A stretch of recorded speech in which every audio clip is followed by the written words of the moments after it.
believe they have done their formation lap, so we will be getting that race start very shortly underway. And well, here's the grid for their first race today. So round 10 of the Junior Saloon Car Championship will line up like this. It'll be Oliver Kerr on pole position ahead of Josh Salvadori.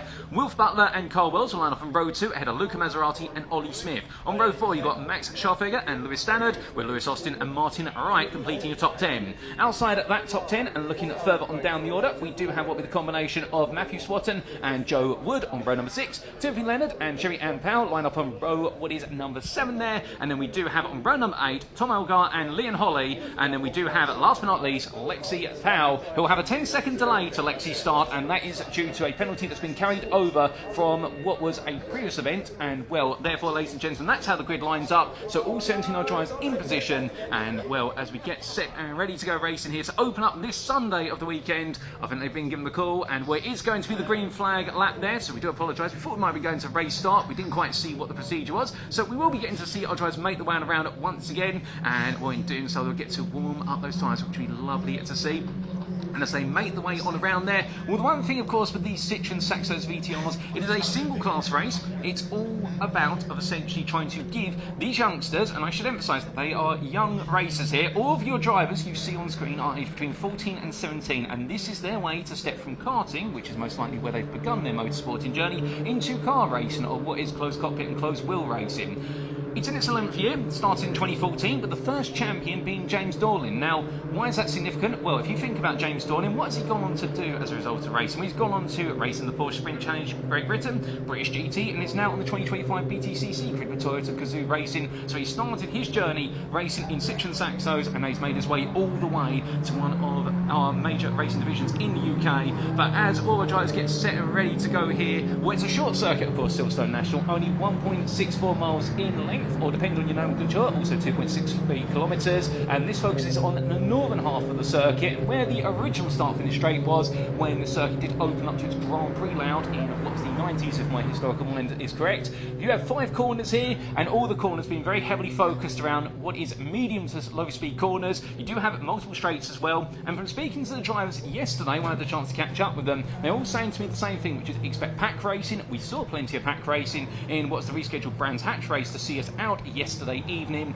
but of course now we're going to see even more pack racing as they get ready to go. But as all drivers make the way now down into what will be their last of their positions there, well, of course, you could be tuning in right now by one of 2 YouTube channels. You could be tuning in by the British Automobile Racing Club channel on YouTube, that's Spark TV on YouTube. Alternatively, you could be tuning in by the TCR UK YouTube channel, but either one you're tuning in via, we can see the chats there. Do feel free to let us know who you're cheering on over the course of the day, what you're excited for, and how you're doing today. But without further ado, ladies and gentlemen, here we go then, as all of our JSCC tries to get themselves into position. Well, of course, in the championship, it is going to be that big battle that's going on between our top 3 of the combination of Salvador, who is leading the way in. Also, we do have Maserati being one of the other main contingents, but who's going to be leading coming out of today? That's going to be the big question. Well, the lights are on, ladies and gentlemen, and for the first race of this Sunday morning, we get the racing underway here as our Junior Saloon cars make the way up towards turn number 1, and where it's going to be a smooth start there by looks of things on the Lightning McQueen machine as the 110 makes its way into turn number 1 side by side. Meanwhile, further back there,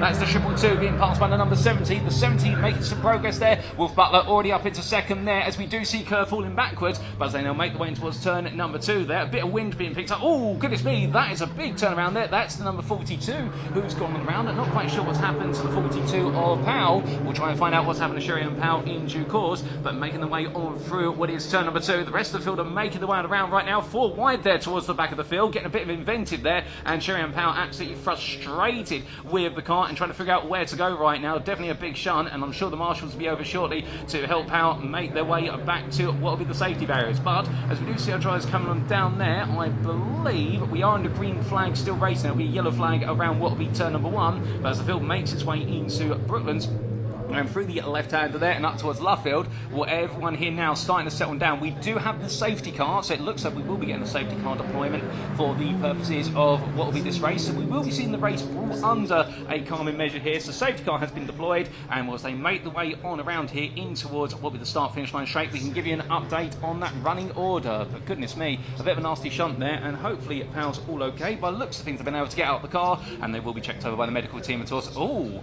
and that's the number 87 7, that's Holly. That's a different car. So I think Holly and What Is Power have had it coming together. We didn't quite see it between Leon Holly and Sherry Ann Powell, but we'll find out exactly what happened in due course if we can. And well, as our drivers make their way on through onto lap number 2, well, here's your field then under safety car, and it is Salvador who is leading, having taken the lead ahead of Butler, with Kerr dropping from pole position to 3rd. Wells sits in 4th ahead of Maserati, and then we have outside your top 5 Smith, Stannard, Scharfeger, Wright and Austin who complete your top 10. Place gained there by Wright, who started 10th on the grid but moved up to 9th. Swatton is in 11th, Olgar is in 12th, then we have Leonard, and we then do have Lexi Powell in 14th, because we do have 2 members of the Powell family on the grid. Wood is 15th, Sherry Ann Powell, of course, one of the 2 cars involved in the incident, and the other one being none other than what was Leon Holly. So it does mean we are under the safety car at the moment. This will bite into time, but it's all experience for our drivers here as they make those entries into what will be road racing, with regards to the fact they have to get used to this, and the fact that whilst they're making their way on a round right now, they've got to keep the tyres warm. They've got to think about managing the car when it's at lower speed and getting ready to re-engage the car. And you can imagine for the drivers at the front of the field, so what will be Salvador and also Butler, they're going to be thinking about the restart as well, being able to anticipate that restart. When will Salvador go? And Butler, meanwhile, has got to think to himself, okay, how do I potentially get the jump on the race winner,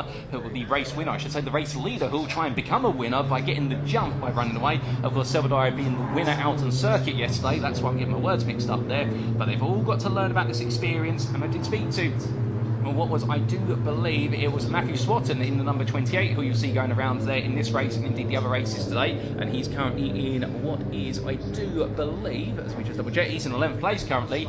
And Swatton was telling me that he's pushing for top 5 here because he feels as though he's been really fighting for 10th all the time. And there we do see our 2 drivers there, both safely out of their cars, and I think both right now just cooling off a little bit and thinking about what's happened, and understandably with the cool weather as well, that'll help them cool down quite a bit. And I'm sure they'll be speaking to families, their teams as well, to talk it through, understand what happened and learn from it, of course, because it takes 2 to tango when you have an incident. Even if the stewards do deem that one driver is more at fault than the other, everyone can always learn from those incidents, and it's all part of the learning experience. But as our drivers make the way still behind the safety car, something tells me that as we make our way there onto lap number 3, well, given our drivers have made their way from their cars, and therefore I believe the clean-up may be in operation if it hasn't happened already, we might be seeing the safety car in sometime soon. But in the meantime, let's come back to what we were talking about only moments ago. And what we were talking about moments ago was the fact that for what is Matthew Swatton, one of the things that he's come here today to do is to try and finish inside the top 5, because he's been finishing in the midfield battles. He's been battling for the bottom end of the top 10, but he really feels that he wants to move forward in the field. And the one thing he's been learning here today, and learning over the entirety of the weekend, is how to better give feedback on the setup of the car. Now, we should point out, all these cars, they are to a particular spec, they all run the same engine, etc. They aren't allowed to change too much with regards to the setup of the car, but there are some small things they can change with regards to the way it's configured, such as tyre pressures, for example, and tyre pressures being an important part of racing as they make the way on around. And the idea being in the fact that, I believe, when I was speaking to his father, John, very proud of his son, but what he and the team are going to be doing over this weekend every so often is actually throwing in some minor alterations to the setup without telling Matthew what they've done, because they want him to give feedback as to how they feel with regards to the car.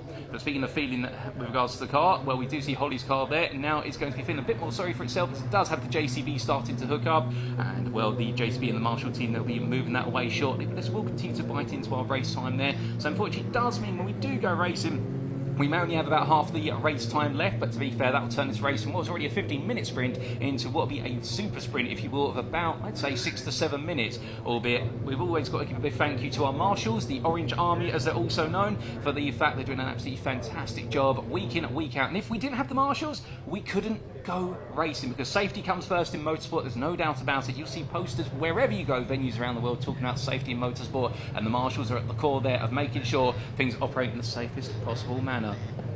But as our drivers continue to roll on through, we're heading up towards what will be turn number 1, and well, we do see at the moment no change for now. We are continuing to wait on what's happening there, and we do see a number of you in the respective chats. So I can see in the Bark YouTube chat, for example, Brandon at Barshop having a great time there, enjoying the action, looking forward to the TCR races later today, but also excited for the JSCC races. And also we do say hello there in what is the TCR UK chat to, I believe I am Kaiser there, who's saying good morning everyone, and good morning to you, good sir, and hope you're doing well. But as all the drivers wind their way on through, well, right now they are continuing to wait here, and of course it's absolutely a packed calendar for this season. And given the fact that this weekend we have got with rounds 10, 11 and 12 at Silverstone National. Well, keep in mind, this is, I do believe, a 27-round championship. And after today, they will be making the way to Croft in June. They'll then be heading to Alton Park in July. Back to Donington Park National, which they've already visited in March. They're back there in August. Snetterton 300, the second longest circuit in the United Kingdom, only what is second to the Grand Prix layout of Silverstone. They'll be heading there in September. In October, they're at Alton Park once again, because they'll be visiting in July, as I just mentioned, and then they'll be all the way back to Brands Hatch Indy at the start of November. But safety car lights are out, and that means it's now time for our field to get themselves back underway. But you can see there Josh Salvador taking his time there to get himself set, doing a bit of a bob and weave from side to side. He will dictate the pace when we go green flag racing again. And well, as the field makes its way on through Brooklands here, they are still under safety car. They can't effectively overtake each other until the safety cars pass the safety car entry line and they pass the start finish line. But you can see there Salvador really boxing the field up, runs a little bit wide there at Luffield. I think that's by design in order to give himself the best possible shot out of the corner. And we are racing again, ladies and gentlemen, as they make the way through. We've still got 7.5 minutes here for round number 10 of the JSCC, and as they roar the way through, we're now everyone up to speed. Salvador having a brilliant restart to this race, and up they go towards what is turn number 1 as they go in towards the right-hander here. And well, a bit of a peek there from other drivers further back, but nobody looking for a move. But look at this from Butler. Butler absolutely glued to the back of the Lightning McQueen machine, and as they roar the way out of turn number 1, a bit of a run wide there from what is our third and fourth place runners there of Kerr and Wells, and I think just trying to get used to some slightly cold front left tyres at the moment. But coming in towards the braking zone for Maggots, will we see a bit of a change here? No, we won't, albeit still this top 3 together, and that is the 222 of Kerr, who, having started on pole position, wants that lead position back as quickly as possible, but the thing is he's going to have to fight for it.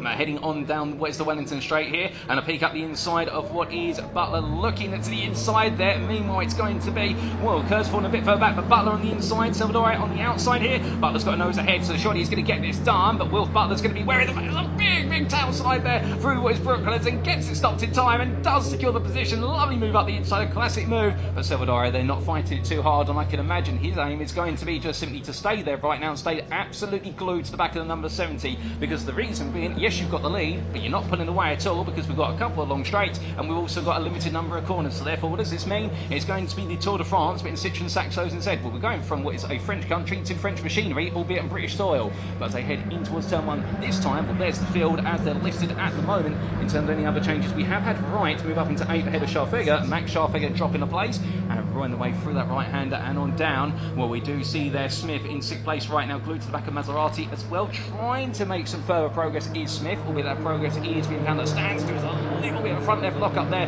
for what is Salvador, and rolling on through. And well, the top 6 right now absolutely together.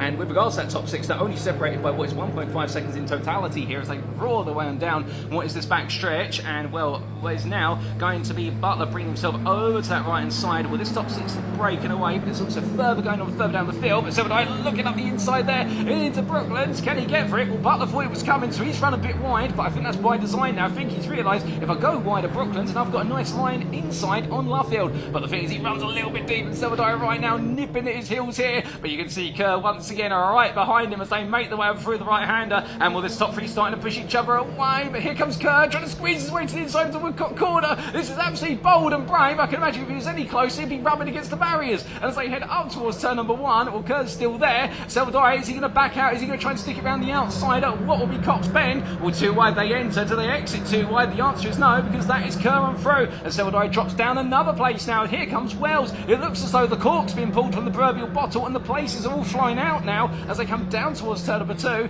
And well, as they do, the top 6 roar the way through, but then we've got even more clusters coming on through there, as we can see. Looking at this battle as well, that's the battle for 7th between Standard, Wright, Scharfegger and Austin. And well, right now Standard is trying to pull away there, but he runs a bit wide. He's going to be careful about that. Do it too many times and he'll get the wrath of what will be the stewards, and making the way onwards. Well, there we do see was the fluorescent wheel rims of Scharfegger's car. Well, it's very distinctive, but looking at leaders there, that's a move being made by Wells around the outside of Salvador as they head in towards Brooklands corner. So I think Salvador's rows are going to be dropped, and well, it's going to be 2 wide there as they head into Luffield Bend. Almost 3 wide there, but Maserati decides to tuck him behind. He sweeps backwards And that's a really good cutback there for Maserati, really gauging the road, bit of elbows out there, Salvador being forced out, tucks back in and comes across, and he comes across just in time, but look at that, from what is Maserati, up the inside of one, up the inside of a second, he gets a 2-for-1 special on a Sunday, and as they roll the way into turn number 1 now, 3.5 minutes left on the clock, Salvador doesn't know which horse to back here in this race to turn 1, and well, in the end he decides to go all the way, but there's contact between them, and they get held out wide, they both run out wide there, and it's going to be a long run away for Maserati, he will rejoin, he'll take the escape route and rejoin the racing. Wells, meanwhile, feels though he's been inconvenienced, but hold up a second, is that Smith up into third, I see? Well, there's going to be your leaders right now as they pull away, and the 70 and 222 are starting to get very firm with each other as well, as Kerr up the inside there on the exit of Maggots, heading down the Wellington Straight, and Kerr's going for the move here, so right now, wherever you look, it's absolutely ferocious racing, and well, their youth does not belie their ability to race, I can tell you that, as we can see right now, side by side to the braking zone here, but is it going to be Butler or Kerr who's leading coming out of what will be the left into right conflict? It looks like Butler there, better on the brakes, Kerr taking it much more steady, but look at this further on down, that is the fight for 5th, and I believe, unless I'm mistaken, the Lightning McQueen machine has fallen away from this entirely, I think, and there it is, in fact, it's dropped all the way down to 10th place by looks of things, and that is the number, unless I'm mistaken, is that the number 19 that's Standard that's made its way all the way up? I think it is, he's battling side by side with, what is the car there, they're just trying to discern the door number, I believe that is the 448 of Maserati, but as they cross the line, we'll give you an update, which Butler and Kerr who lead, but meanwhile, as it's 3 wide coming in towards what will be Cops Corner here, well, we've got 3 into 2 then, and it's going to be 2 cars here contesting the space, Standard on the outside, meanwhile the 448 of Wells on the inside, Maserati's up into 4th, I should say, Smith's up in a 3rd, Wells and Standard fighting over the 5th place spoils, but here are the leaders meanwhile, and Wells, we come back to leaders, Butler right now still holding off Kerr, and Kerr is so strong at getting an exit out of what is Maggots hairpin, but the problem is he doesn't have the ability on the brakes compared to Butler, or the confidence on the brakes to make the move stick all the way around the outside of Brooklands into Luffield, but as they head down the Wellington Straight, well, we are going to see Kerr now start to pull ahead, he's had the better exit there, but he sweeps the outside, you can see Butler defending, as meanwhile 3rd and 4th come through, Smith and Maserati separate from each other in no man's land, and here's a quick move, a look to the inside there, is that going to be Standard going all in? We thinks about it, in fact that's the 448 of Wells there, let me correct myself, Standard is holding on to what is 5th place at the moment, Standard behind him, but it's going to be Standard going a little bit wide, Wells now cutting back to the inside here, absolutely tucks it on in, those front tyres absolutely squealing as they make the way through, and Standard tries to come across, but he suddenly realises he's got a Saxo on his right hand side, so roaring the way through, side by side they go, the battle for the final spot in the top 5, and I think Wright here says, can I play as well? And Wright, who started 10th place, has just gradually snuck his way up there, and he's been very tactical with this, and heading in towards what will be turn number 1, well, 2 wide they go then, and Standard's going all the way around the outside, does he get it done? I think he runs wide, well, he's going to rejoin, I think it might be considered an overtake off track, so therefore he might back off a little bit. We're going back to the leaders then, as Butler right now coming on through turn number 2. Well, he's got Kerr there once again. It is a repeat. This will be their 3rd chapter in this recurring story, which is Kerr gets the better run out of Maggots. But look at this from Butler. In fact, Butler's had a much better exit this time and is pushing forward as much as possible. Off camera, by the way, we have got a 5-second race time penalty for Wells and the 448 for track limits, so keep that in mind when we update the stands later on. But here we go then into what will be Brooklands and Luffield for, I believe, what could be the final time. We may squeeze in one more lap. We'll have to wait and see. But Butler right now seems to have reasserted control over this race, unless he makes an error at this point. I think it's going the way of the number 70 as it comes out of the final corner here, roaring its way onwards, and as it does so, well, we could squeeze in another lap. 5 seconds of the clock. Will we get that lap? We'll see. But right now, Butler leading the way, and as he comes on through, it is going to be, I believe, well, his checkered flag has been called, apart from the leaders, I think. Well, I think the leaders are carrying on racing, but Smith there will finish 3rd. Maserati's in 4th. Standard finishes 5th ahead of Wright, Salvador, Scharfegger, Wells and Swatton. But in fact, it is confirmed in Butler has taken victory. Kerr is 2nd. Hold up a second. Who on earth's that parked up in the gravel there? And where is that? That is the number, I believe. I'm trying to see, is that number... Excuse me, the number 35 there that's come to an abrupt halt in the gravel, and if so, that is the car of Olgar, who is gradually making its way out. It's collapsed on what is the front right side. I believe the tyre might have come loose there on the suspension, and well, as he gets assisted out the car there by the marshals, well, the race is complete, ladies and gentlemen. We thought we were squeezing another lap for the leaders, but not quite, and well, it's a bit of a disappointing end there for its number 35 of Tom Olgar, I believe, as he's been helped out the car there by the marshals, but it looks as though he's able to stand. But as our leaders cool him down, that indeed is the exit of Luffield there for our 35 driver. Well, what a race, and Butler taking that victory in the end by only 3/10, if that.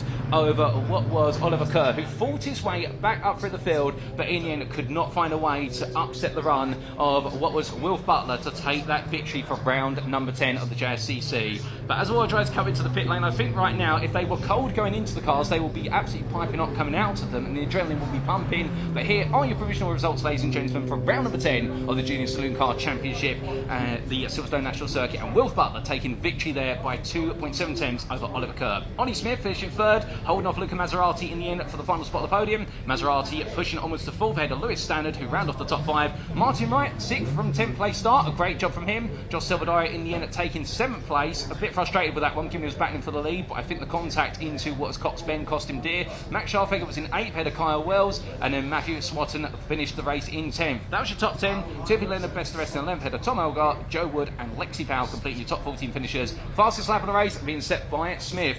But what a way to open up our Sunday of racing here at Silverstone, ladies and gentlemen. An incredible race to get the tempo and the blood flowing, and we have got even more to come. And I can see the official admin there, a British Automobile Racing Club, saying we can't look anymore. Well, we might not be able to look at any more racing anymore, but what we can do is we can go down to Parc Ferme and speak to our drivers, and well, those interviews will be brought to you by Jack Oliver.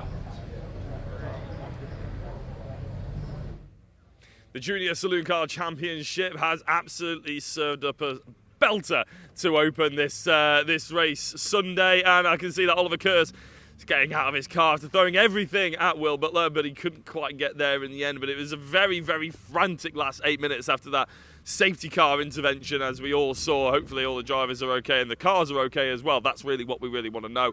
But I'm going to try and jump in with Oliver Kerr, because I know the track commentary will want to have a chat as well. We want to get first and second, really. Oliver, pole position, second place. I mean, it's not quite the perfect round, but I tell you what, it's good points haul, isn't it? Yeah, I mean, obviously from Thruxton, I think it was a good quali, but I think the start could have been a little bit better. I think we let go of the clutch a bit too early. But no, I think that safety car kind of helped us to bring it back a little bit, and then obviously we got the restart.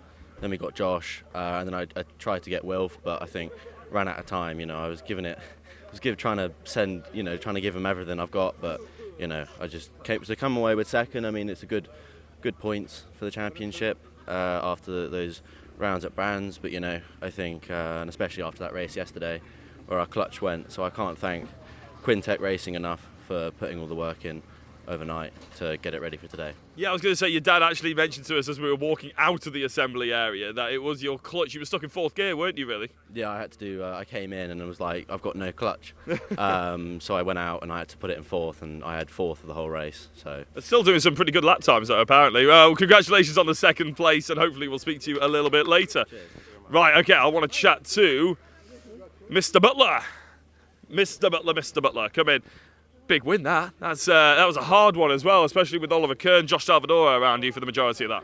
Yeah, I mean, after the safety car, I made a lunge on Josh. It worked out.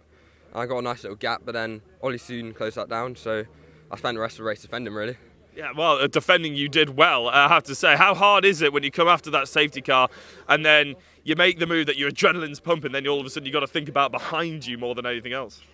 Yeah, I mean, it's a lot harder. Obviously, first lap and a half bit, your tyres are a bit colder than they should be in a race.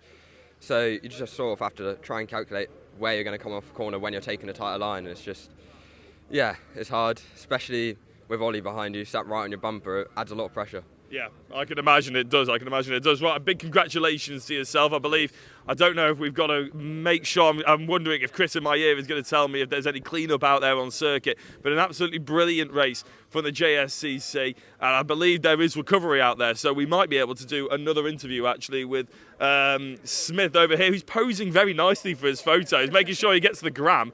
Hi, Mr. Smith, come over here. That was a very good but hard-fought race, wasn't it? Especially in that sort of top-mid battle, shall we say. That fight for third place was hard work. Yeah, I'd say I was just waiting on, really, hoping they would kind of have a little tussle, which they did coming through cops, and I managed to get underneath them all and just got my head down and went. Yeah, get your head down and went is exactly what you... The car looks stunning, by the way. Talk me through some of the sponsors that are on here, Southern Waste Management and everything like that. It almost looks like Toxic Waste Suite on the front of the car. It's a great-looking livery, isn't it? Talk us through some of the sponsors. So, Southern Waste Management is my grandparents. They're the main sponsor. And then I got one of the big ones there, Big Wipes. They're another main sponsor, really. And a few small ones, my uncle and my dad and people like that, really. Fantastic stuff. What's the aim for the championship then? What's the aim for the career path that you're looking to do here in racing? Hoping really to win the rookies this year. Maybe if we can get up there, finish top 5 in championship. So that's the aim, and then progress maybe onto mini challenge trophy. So yeah, that's it really. A brilliant championship in itself as well. We were covering that at Brands Hatch a couple of weeks ago. It's absolutely amazing. As is the Junior Saloon Car Championship. Sorry. Well done on your third place and that rookie win. Right. Okay. I believe I took a pre-recorded interview with one of our Miltech Civic Cup drivers this morning. So I'm hoping that I'm going to throw over to that, and then you're going to seamlessly transition to what will be Andy McEwen and Paul O'Neill in the commentary box. Let's see if we have that recorded interview going up now.